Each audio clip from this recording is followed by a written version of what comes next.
So for the better part of 5 weeks, I've had this slide on the screen as I challenge us to claim not just a new story, but language to reflect that new story. And so that word pantheism or panentheism, that probably still sounds very unfamiliar. Probably we need to get rid of all of the theisms. I'll work on that for next week. But, you know, when we talk about pantheism or panentheism, we're simply talking about the creation being the vehicle or the window or the location of the mystery of God. So that's just, once again, another highfalutin theological word. We're talking about incarnational theology. Like, God is not there. God is incarnate, right? Embodied. God is embodied in us, in the creatures, and in the entire creation. And I think, when we think that, 300 billion galaxies, is that about right, that they're now identifying? And wow, what does it mean for the mystery we call God to be embodied in all of the cosmos? If that isn't a brand new story, I don't know what is. But just for the sake of today, let us remember as well that as we were granted the vocation to bless, that was in the image of the God that our tradition understands as the blesser. So that somehow these billions of cosmoses are blessed. Which reminds me of that Welsh word, the Welsh word for cosmos or universe is that which is baptized. What a wondrous language that is. So I think as we consider what the gold is within our tradition that we bring to this planet in travail. And I would remind you that this tradition, particularly always, was always a tradition that was claimed by the minority.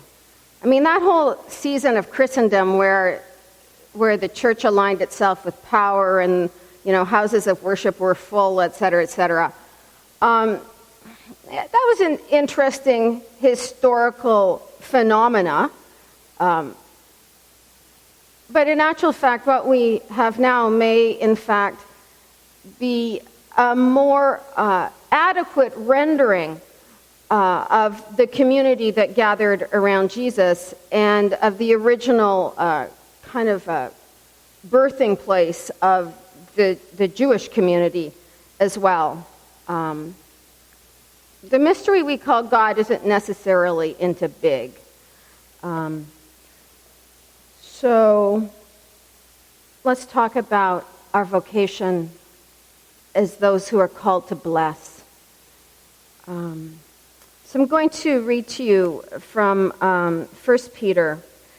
You're going to hear some language here that you're going, oh, wow, that sounds awfully religious. So let me remind you that the archetypical role of the priest is to be the one that mediates mystery, all right?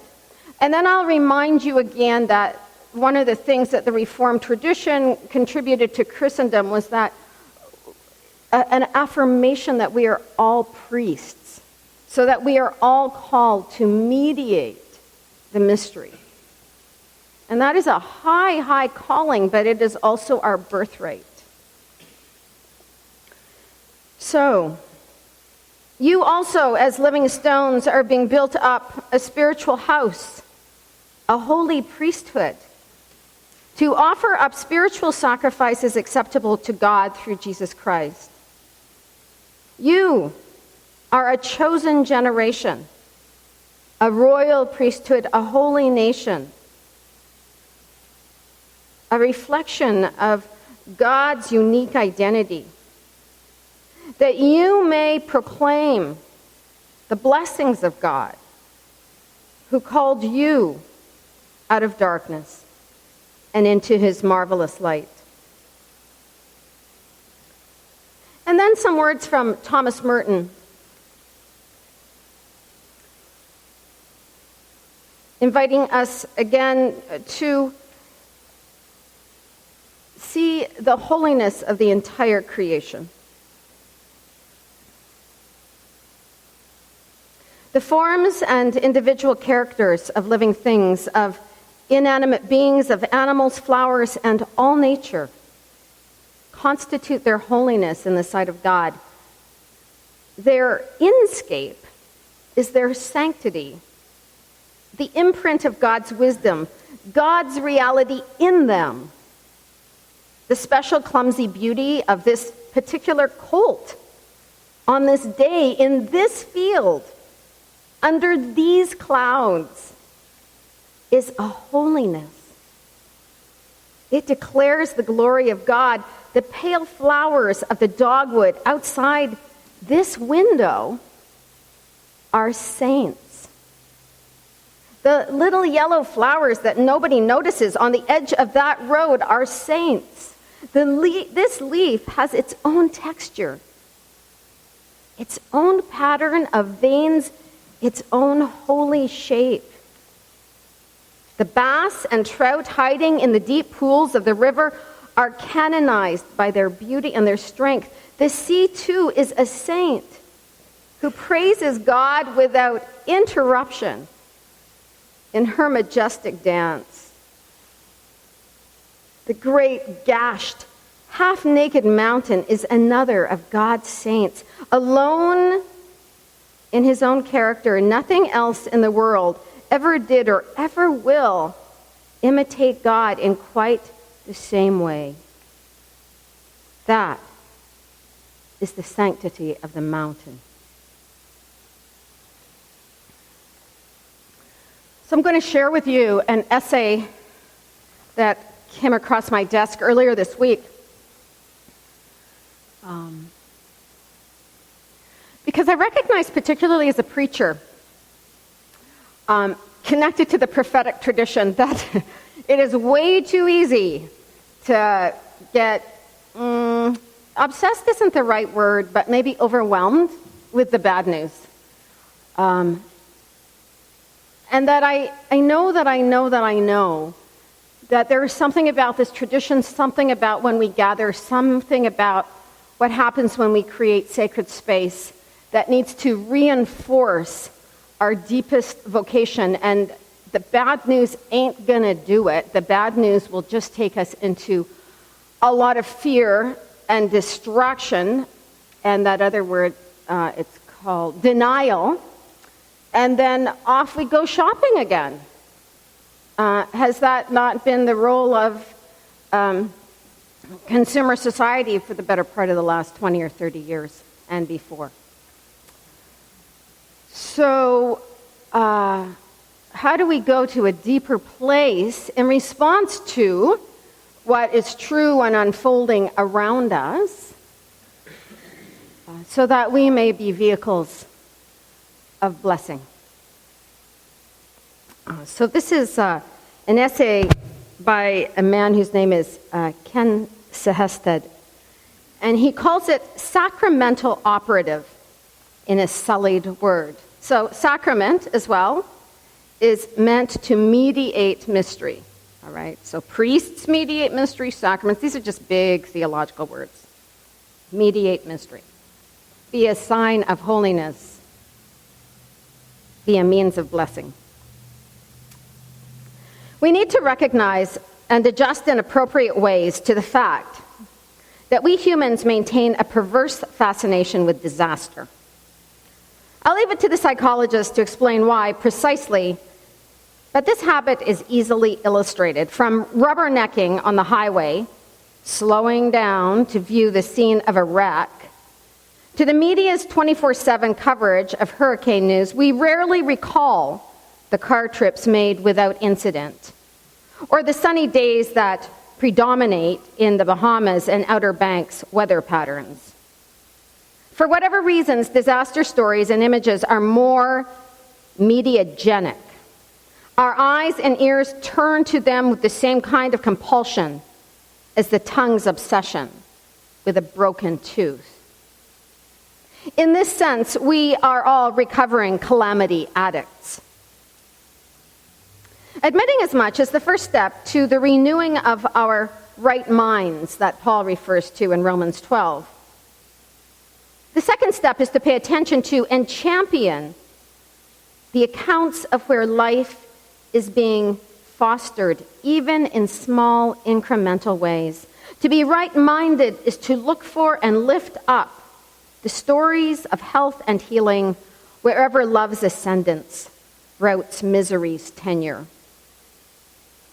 Doing so does not diminish or deny the scourge of harm and the litany of curses that surrounds us. These too must be named and lamented, and whenever possible, inasmuch as possible, addressed.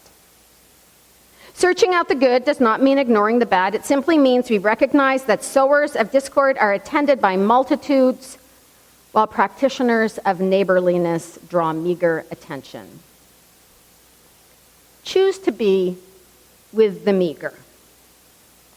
Abandon the spectator's gallery and mix it up on history's stage. And this is my favorite line, so I've printed in the bulletin.